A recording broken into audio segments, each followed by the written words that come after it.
Ella es escritora, es ensayista. Beatriz Arlo no va mucho a los programas de televisión, así que le agradecemos.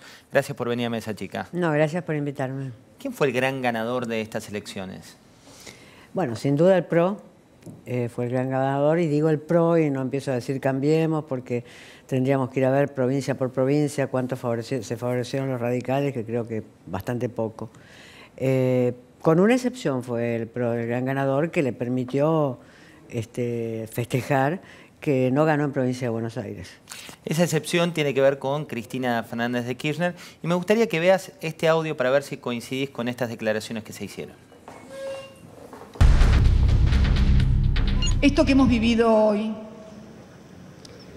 montar un show para que salga en el horario prime time de la televisión, como si se tratara de un timbreo o como si se tratara de subirse a un colectivo para simular algo, es por sobre todas las cosas una ofensa a la democracia y a todos los ciudadanos y ciudadanas que hoy fueron leal y honestamente a depositar su voto, y lo que menos se merecían era conocer cuál era el resultado de las elecciones en la provincia de Buenos Aires. Beatriz, ¿qué es hoy Cristina Fernández de Kirchner en la política argentina? Puede ser que me equivoque, y en ese caso me estoy equivocando desde hace más de un año. Yo pienso que es tiempo pasado, Cristina Kirchner, que la reorganización del peronismo, si es que tal cosa acontece, no va a ser dada bajo su dirección. Se sentará en la mesa con alguno de los importantes jefes, pero que el peronismo tiene en los gobernadores que conserva y en los intendentes que conserva y en los que gana y en los que ganará, tiene ahí las líneas sobre las cuales va a reorganizarse. Y quizás también en un diálogo que incluya a Randazzo y que incluya a Massa y Stolbizer a Uno País. Es decir, que el proceso que se viene, si es que ese proceso se da, no la va a tener a Cristina como protagonista. ¿Ella se dio cuenta de esto? Difícil saberlo. No sé qué puede tener Cristina en la cabeza. Su autocentramiento habitualmente le impide tomar noticia de aquellas que le son desfavorables. Y por otra parte, es comprensible que un político o una política luche hasta el final. ¿Puede ser interpretado, como lo hizo ella, como un triunfo la situación del frente que representa cuando, por ejemplo, en Santa Cruz hubo una derrota muy profunda? Esa derrota de Santa Cruz estaba cantada. Yo creo que lo que Cristina estaba pensando es que iba a pasar en provincia de Buenos Aires, y ahí hay una paridad. Sean por 3 puntos, por 3 décimas abajo, de 3 décimas arriba, ahí hay una paridad. Lo cual indica que el gobierno no está ahí fuerte como en otros distritos, e indica que ella tiene ese techo del cual se habló, aunque después las encuestas empezaron a delirar con otros porcentajes. En el principio se habló que ella tiene ese techo. Ahora, ese techo lo tiene y es muy sólido, pero no alcanza. ¿Qué lugar le das hoy a las encuestas en la política, sobre todo cuando los anticipos no coinciden con las realidades? El lugar que yo le dé es completamente indiferente, porque incluso uno no puede proponer, ni siquiera se puede proponer no leerlas, que muchas veces yo digo, no voy a leer encuestas. No, uno termina leyendo las encuestas, que es... los encuestadores están reflexionando porque algunos de ellos estuvieron tan lejos de los resultados, sobre todo en el caso de Massa, que estuvieron muy lejos de los resultados. Está reflexionando eso, y supongo que habrá correcciones metodológicas que yo ignoro cuáles pueden ser, pero que son factibles. Aclaraste en su momento que no votabas en la provincia de Buenos Aires, pero que veías con muy buenos ojos la coalición de Massa y Stolbizer. ¿Qué lugar le das al resultado que obtuvieron en estas elecciones? Que se polarizó, que nosotros, todos los que pensábamos que podría huirse de la polarización, no se pudo huir, por una parte. Por otra parte, que es el problema de los terceros partidos en la Argentina.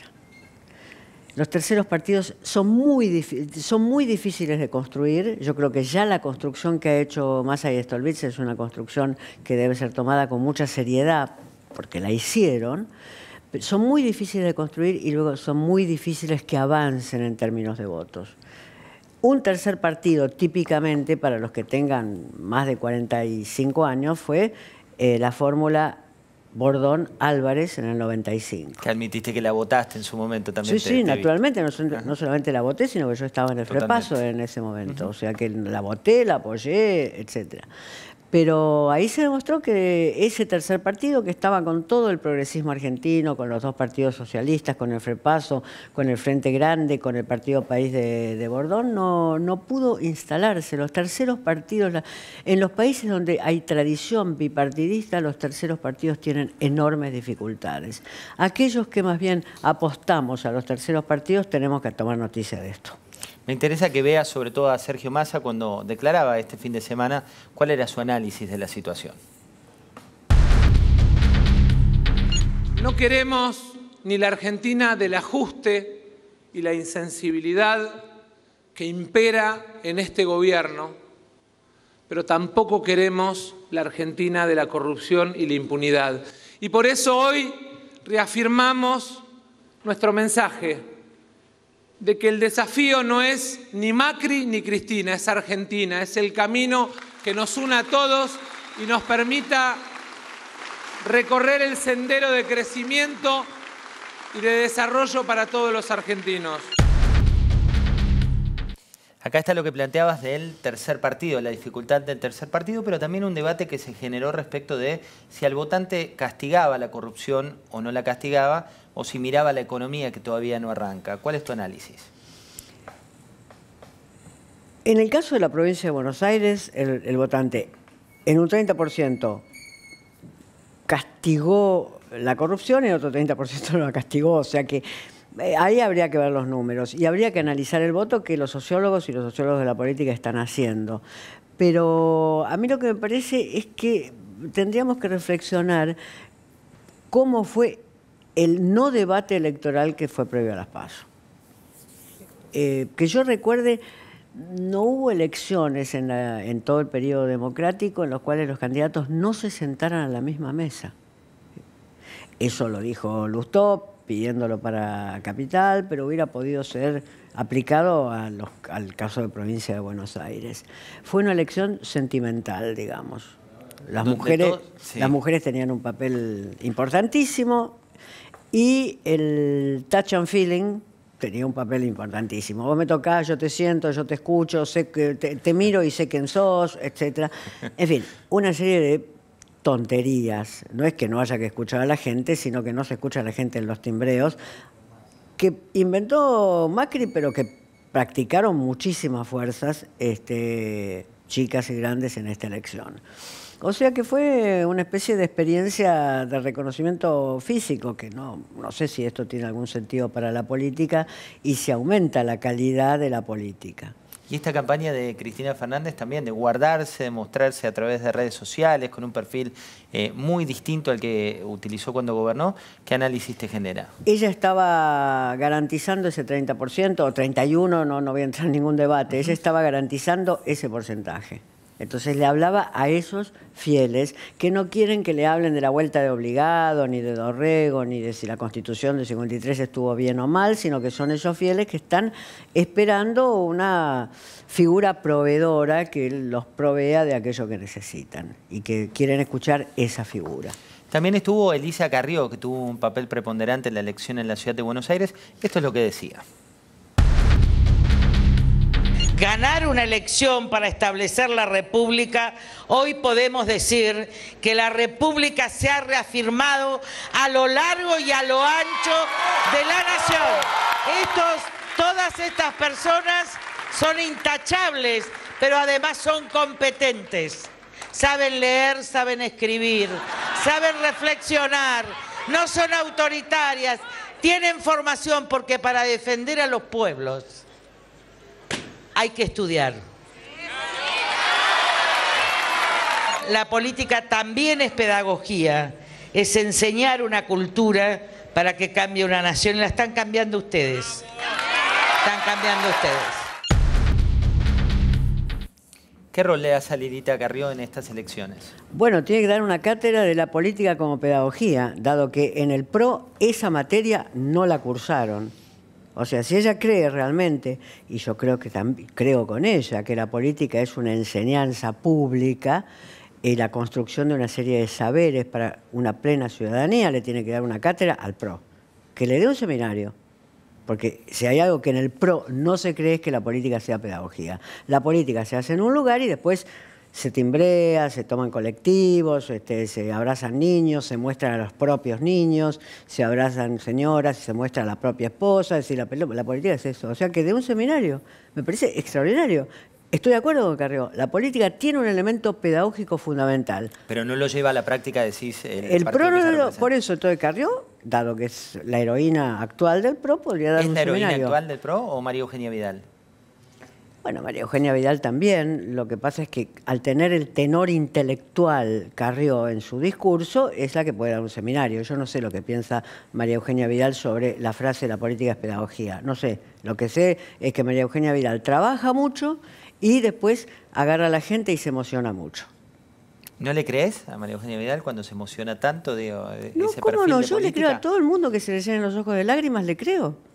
¿Cómo no le voy a creer a la gente que veo que los ojos se le llenan de lágrimas diciendo que un viejito los agarró? Le creo totalmente.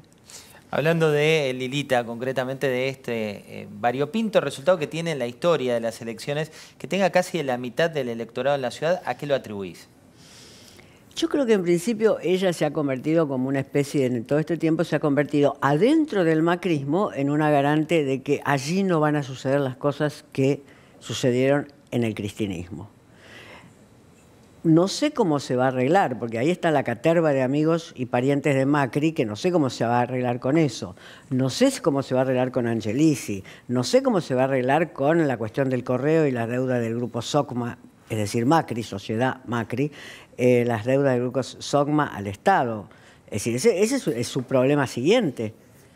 Pero ella ha representado para todos, y esto creo que tiene que ver con el voto, para el electorado de capital, que por ser un electorado no predominantemente de capas medias, pero donde las capas medias son importantes, ha representado esa garantía de que con el macrismo no puede suceder lo que sucedió con el kirchnerismo. Lilita también declaró en los últimos días y habló respecto del futuro, ¿no? De esta cuestión de fondo que hay en términos de elecciones de cara a octubre, y dijo hay que ratificar en octubre. ¿Qué rol le das a las PASO y qué rol le das a lo que viene de cara a octubre? Yo no soy una experta en sistemas electorales, o sea que te defraudaría si te contestara eso.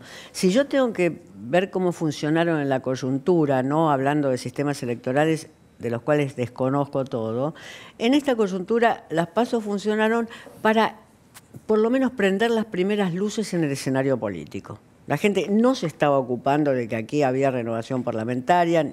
Creo que todavía la mitad de la gente es probable que no lo sepa, que no sabe para qué funciones votó. Y entonces las PASO 1 y 2, primera vuelta y segunda vuelta, lo que han es iluminado el escenario político. Eso no me parece mal. Esteban Bullrich, un candidato que tuvo el empujón de María Eugenia Vidal. ¿Cuál es el rol de un candidato de ese estilo y cómo interpretás la cuestión de los bloopers, la cantidad de errores que hubo en términos de campaña? Lo programaba el enemigo a Bullrich.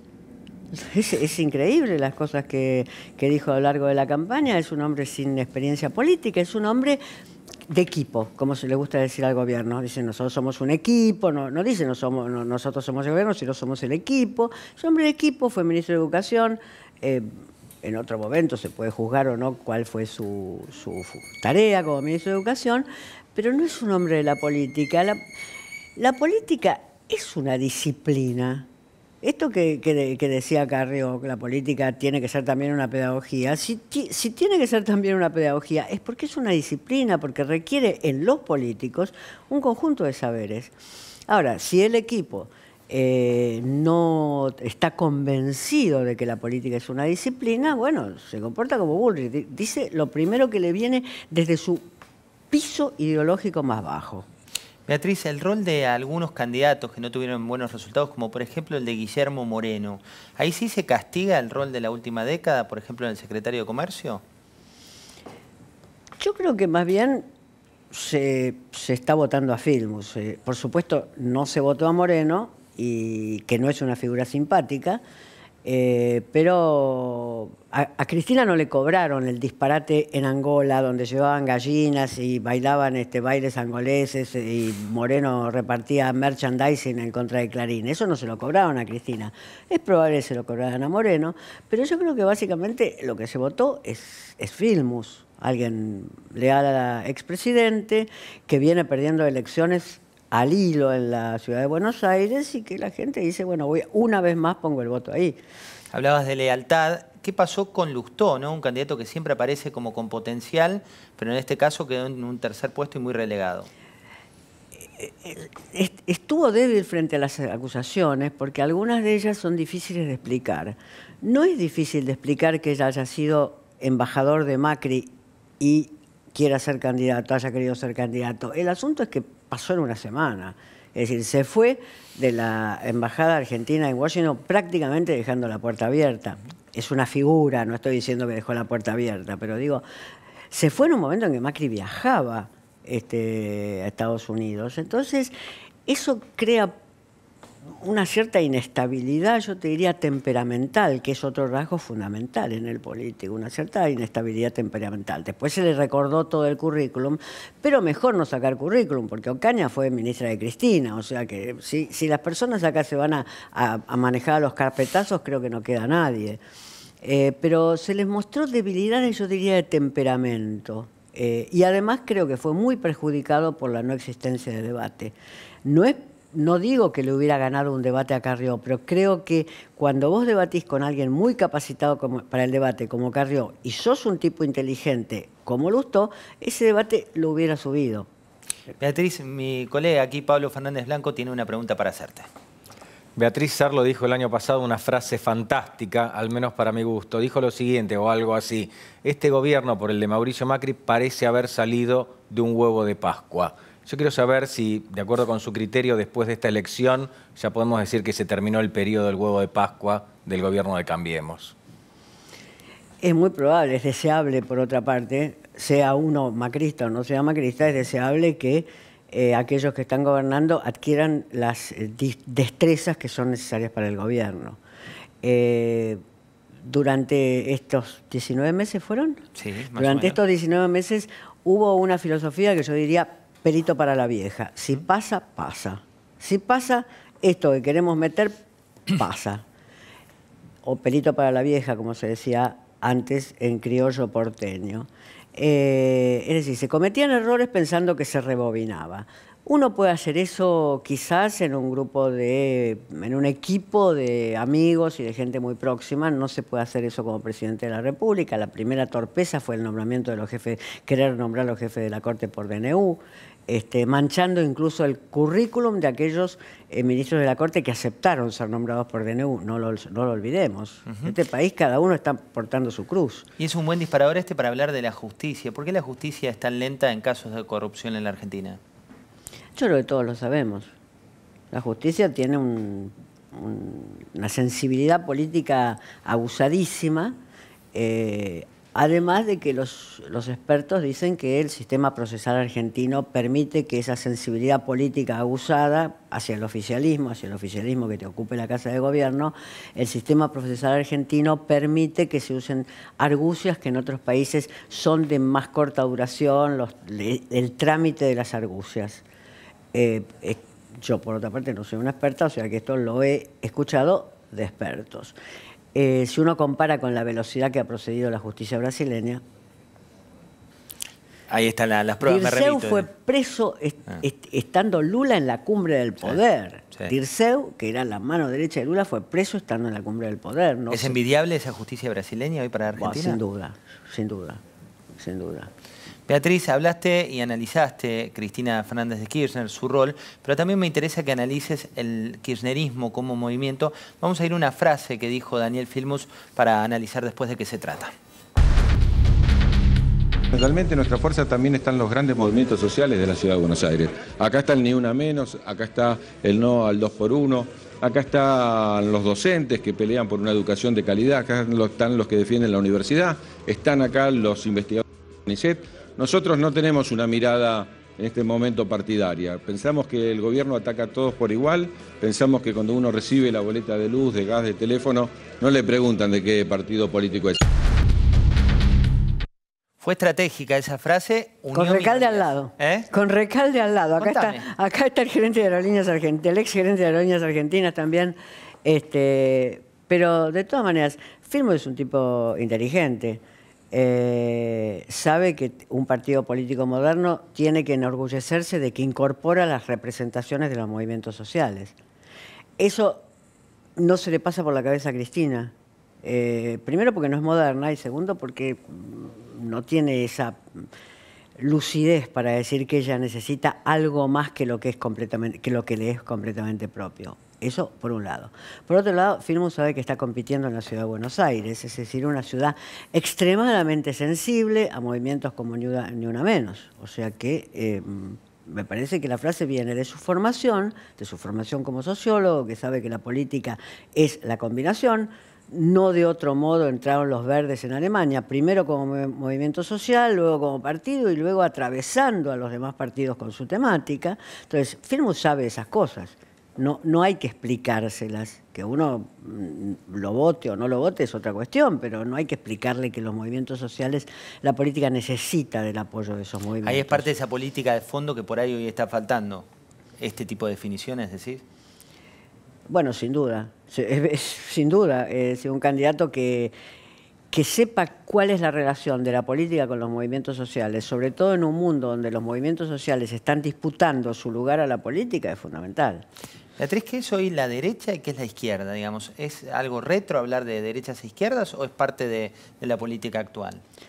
Solo en la Argentina la gente se pone nerviosa cuando se habla de derecha e izquierda. En Alemania la gente no se pone nerviosa. Como el dólar. El Washington Post dice el pro partido de derecha y ningún periodista norteamericano después sale corriendo para decirle al director, me equivoqué, no pongamos partido de derecha. Solo en la Argentina la gente se pone nerviosa cuando se habla de derecha e izquierda. En Francia la gente no se pone nerviosa, en Inglaterra mucho menos. Entonces, la idea, a ver, ¿de dónde viene esto? Yo creo que esto tiene un origen histórico muy largo y es la formación popular y populista de los grandes partidos argentinos. Primero del radicalismo, que nunca se identificó como partido de derecha o de izquierda, aunque tuvo tendencias como la de Levenson, que eran tendencias claramente de izquierdas, y creo que el presidente Alfonsín murió con el deseo no cumplido de que el radicalismo se incorporara a la Internacional Socialista, pero eran partidos de mezcla. Y el peronismo que vino a superar la división entre derechas e izquierdas para crear una nueva configuración. Entonces, en la Argentina esto tiene una historia muy larga, que es a los historiadores, que los historiadores escriben permanentemente, no es que tienen que escribir, sino que la historia de estos partidos está siendo escrita y está siendo muy bien escrita en la Argentina, no es misterioso, que ni el radicalismo se identificó con derechas e izquierdas, ni el peronismo. Y que los partidos que sí se identificaban claramente con la izquierda, como puede ser el Partido Socialista, tuvieron muchas dificultades en implantarse. La última, ¿pudimos ser Venezuela? Me parece difícil, ¿no? Me parece difícil. Cristina no quiso entregar el bastón de mando y la banda presidencial. Ahora, no paró las elecciones. Entonces, yo creo que eso era como una metáfora para ver qué nos podía pasar, sí, pero los sí que nos tenían que pasar eran tantos que yo siempre dudo, no me imagino en la Argentina, con la industria alimentaria de la Argentina y con el supermercadismo, dedicado todos los señores, Cotos y Carrefoures, etcétera, a cerrar supermercados para que la gente quede desabastecida. No me imagino a los que producen alimentos en Argentina decir dejo de producir alimentos para que la gente no tenga. No me imagino a los que producen papel higiénico que no lo repartan. Es decir, el desabastecimiento venezolano viene que Maduro y antes Chávez no fueron los primeros que se rifaron la renta petrolífera. Antes, los gobiernos anteriores también se rifaron una renta petrolífera y no pusieron un kiosco de panchos con la renta petrolífera. O sea que Venezuela es un país que no tiene industrias alimentarias. Entonces, Entonces me parece difícil ver así el proceso y además incluso con los jueces y con las instituciones que andan relativamente mal, me parece difícil pensar que Cristina se hubiera negado a entregar el mando. Se negó a entregar el bastón. Uno le puede dar una trascendencia simbólica a eso, pero no entregar el mando. Clarísima, Beatriz. Muchas gracias por habernos acompañado. No, gracias a vos.